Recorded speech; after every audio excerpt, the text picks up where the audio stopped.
विद्यार्थ्यांचा तोंडाला ताला बसतोय. ईडब्ल्यूएस मध्ये त्यांचा समावेश दूर झालाय.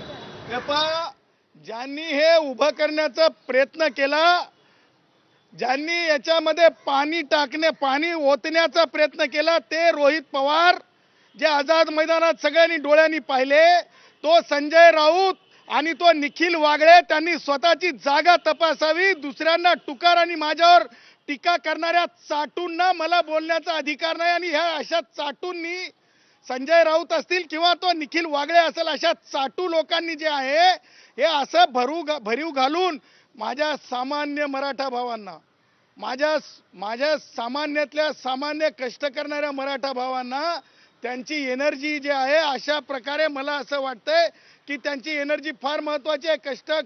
कष्टकऱ्यांची ती एनर्जी आहे.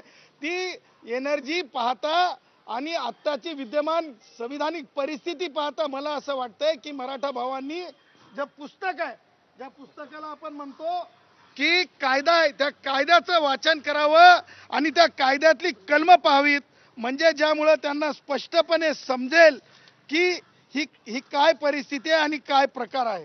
त्यामुळं मला हे म्हणायचं आहे की जे आतापर्यंत बोललं गेलं सगळ्या सोयऱ्यांच्या संदर्भानं, त्या कायद्यामध्ये ऑलरेडी